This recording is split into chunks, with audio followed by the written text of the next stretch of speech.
Welcome to Tales Beyond Threads. Dive into the most intriguing Reddit stories from across the internet. Sit back, relax, and let the stories unfold. We reverse gazumped a greedy landlord, and it was glorious.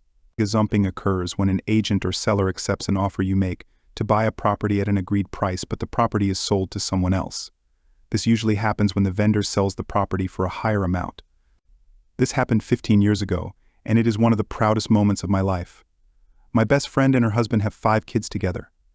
They lived in an expensive city and rented an old 4-bedroom house for $400 per week.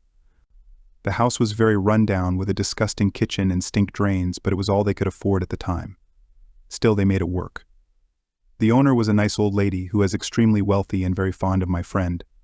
She froze the rent for 5 years and promised to let them buy the house once they had saved enough to get a loan from the bank. As she had helped other people in a similar way, they knew they could trust her, and so they saved every cent they could.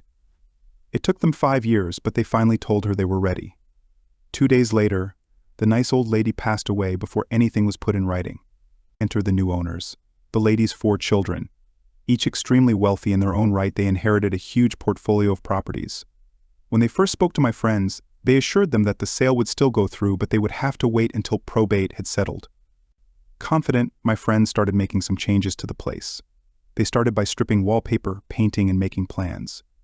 Finally, probate was settled, and the owners agreed to go ahead with the sale for the previously agreed price. My friends applied for the loan, but to their shock, it was refused. The owners had raised the asking price by $80,000 without telling my friends. To make things even worse, the house would be put on the open market. In 7 days there would be an open house, and with the market the way it was, it would probably sell immediately. My friends were devastated. They might be able to borrow enough, but it would take longer than a week to get. To make matters worse, property prices had soared recently and rents had gone up a lot, whilst theirs had been frozen. Not only were my friends going to struggle to get the money, if the place was sold to someone else and they were asked for a higher rent or were evicted, it would be nearly impossible to find an affordable place with more than 2 bedrooms. I was scared for my friends, but I was also incandescently angry. Those greedy sods were some of the wealthiest people in the city. They were screwing over a struggling family for less than $20,000 each. They didn't need the money. It is pure greed, and it was obvious that they'd always planned to do this. So while my friends scrambled to come up with the money, I started plotting.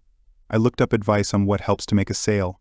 We needed to make the place as undesirable as possible without making my friends look like bad tenants. Uncluttered, we moved all the furniture in from the walls, added some extra furniture and borrowed ornaments, and hung a load of motorcycle memorabilia on the walls. The place felt more smaller.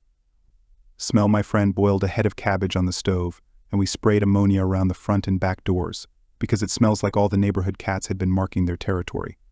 We also poured 24 rotten eggs down the drain to make it smell like sewer gas. Neighborhood, we obtained a moldy old couch and dumped in front yard of the neighbor across the road with permission, of course.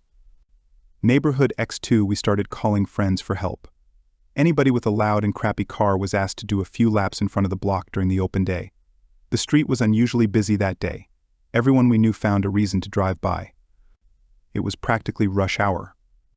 Neighborhood X3, we called out mates from the rugby club full contact football without any of that soft padding. A big portion of our club are very large men. The next door neighbor set up a BBQ in their front yard, and we offered free food and cheap beer. They came on motorcycles wearing their roughest gear. There was quite a crowd. A lot of people showed up for the open day. Quite a few were in and out within minutes. One lady sat in her car and watched the party next door before driving away. The one bloke who stayed any length time was brave enough to start up a conversation with someone leaving the party. He asked if they were often there and was told every couple of weeks or so they have an after-party morning, and the party the night before was 3 doors up. The party-goer also helpfully mentioned the troublesome drains that are always getting blocked by tree roots and stinking up the place. The potential buyer left without making an offer. So my friends were the only ones to make an offer. They still had to pay more than they'd planned, but not as much as the greed bastards wanted. My friends signed the papers and paid the deposit that day. So when the brave buyer put in an offer of $30,000 more than my friends, there was nothing the owners could do about its strict anti-gazumping laws. I would have loved to see the owners' faces when they found out. for all the people who were saying they had cheap rent. They didn't. $400 was the rent in 2004, and that was pretty high back then. By the time the lady died, average rent for a house that size had only gone up by about $40. Nowadays, 4-bedroom houses in that area go for approximately $800 per week. I think the entire world needs more friends like you. The effort you went through is heartwarming. Absolutely brilliant. Thank you. It may have been my idea, but we had a huge amount of help. My friend is very kind to others. They are good people and as a result has so many friends willing to go the extra mile to help them.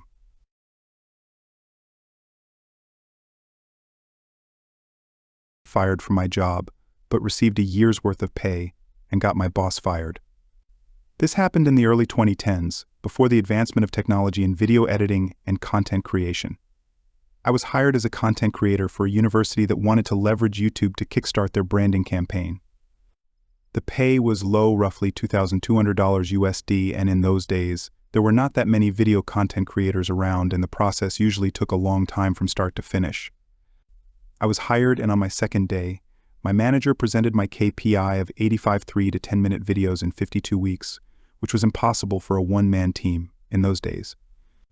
This meant I had to do the scripting, producing, casting talents, shooting videos, composing music. They were too cheap to pay for a royalty-free music subscription, and editing, all of which I had to use my own equipment and software, because their cameras and computers were so old.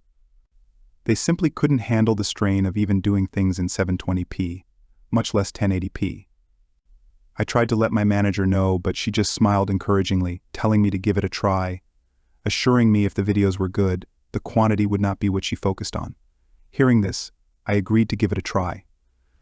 My manager treated me well in the first month. However, one day when she found out I was a smoker, her attitude changed overnight. A colleague had actually done a facepalm when I told her about it, and she let me know that the manager hated smokers and often advocated to get them fired.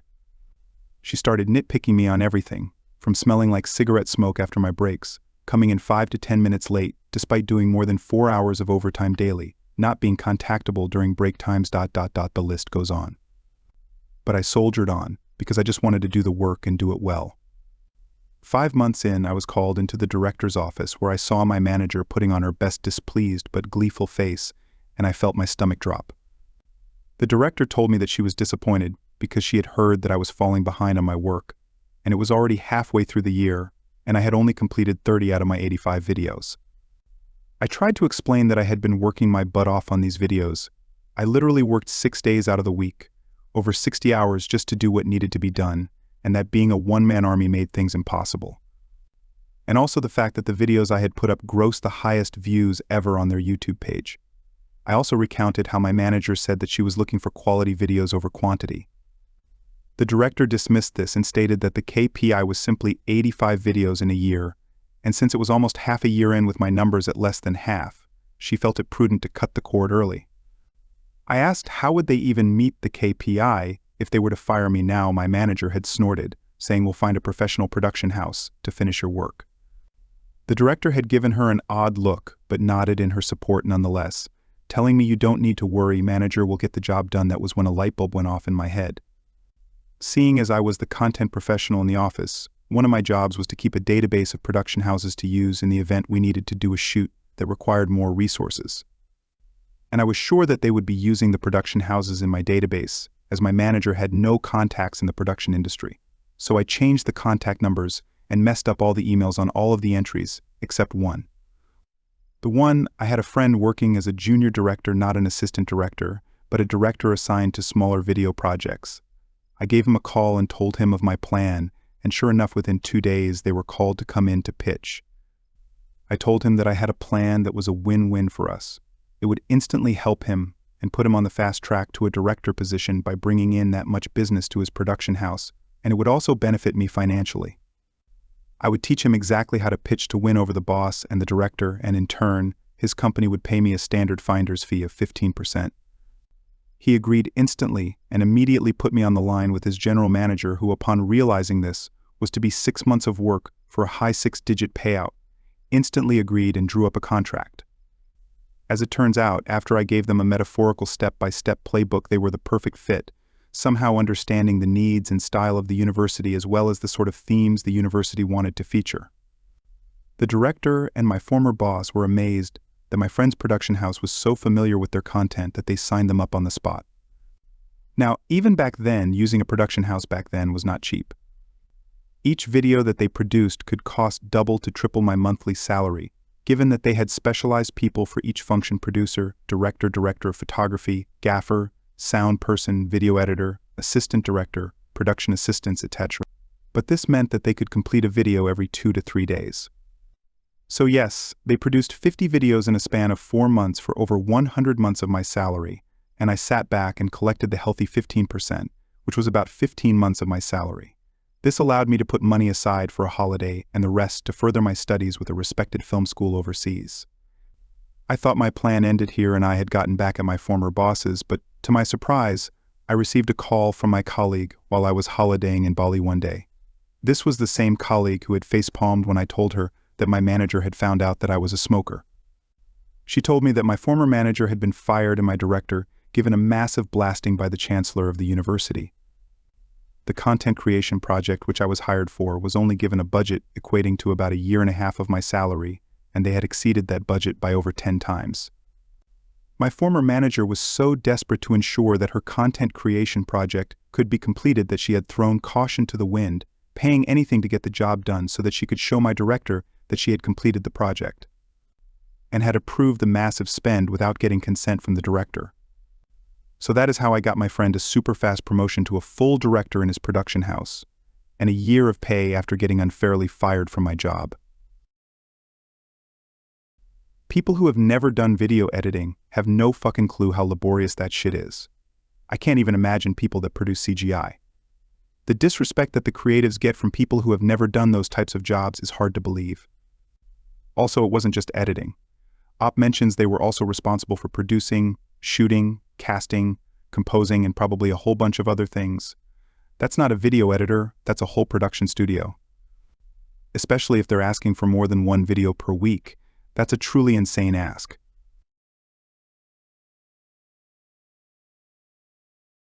$401,000 with a side of revenge. When our first child was born, my ex forced me to quit my job. When our second child was 2, I found out about his affair. By then he was extremely verbally, emotionally, and sometimes physically abusive. When he abused our firstborn, I put him out.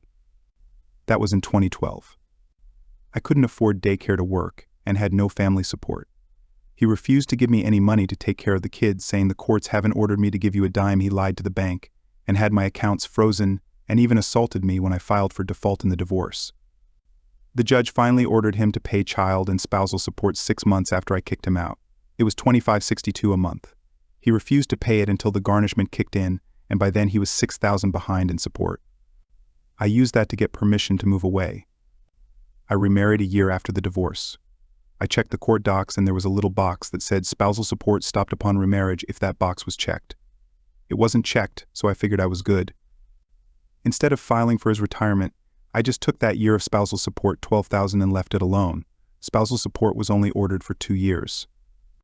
In 2017, he filed for sole custody of the kids out of nowhere. That was when he found out I had remarried and he had paid spousal support to me during the first year of my marriage. I told him I took that money instead of filing for my share of his retirement. I said if he let me keep that $12,000, I wouldn't file to split his $401,000. He demanded that I repay the spousal support. The judge ordered me to repay it but increased child support and deducted the repayment from that. It ended up that I got an extra $20.00 a month, and he repaid himself. He dropped his bid for custody in exchange for 2 extra weeks in summer. I pursued the retirement account split. He refused to cooperate and dragged it out for 4 years.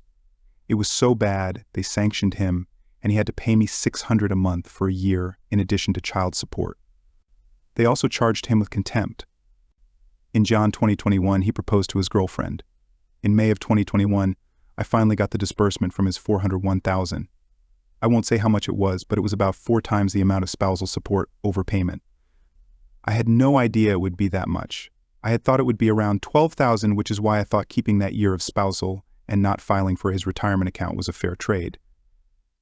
Had he not tried to take the kids from me, I never would have filed to split the account. Play stupid games, win stupid prizes. His fiancée emailed me recently and told me it is my fault he won't marry her because I cleaned out his retirement account. She said I shouldn't have stolen his money. I told her that I gave him the option to let me keep that year of spousal support or take it back and I could file for his retirement. He chose to have me file for his retirement.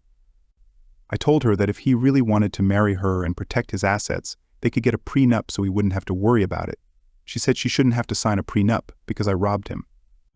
I never asked to be financially dependent on him. He clearly indicated he wanted a court order to take care of his kids, so I got him one. I tried to be fair and take the lesser amount by taking the spousal support and not filing for his retirement. He wouldn't let me. In summary, my ex refused to pay me until support orders dropped, refused to pay until they revoked his license. Tried to get me in trouble for accepting spousal support over payment, and in the end, it cost him a lot of money out of his $401,000. Looks like karma cashed in his $401,000. I love it when narcissistic pieces of poop get absolutely destroyed by karma. Thanks for watching Tales Beyond Threads. If you enjoyed the stories, don't forget to like, comment, and subscribe. Hit the bell icon to stay updated on our latest tales. See you next time.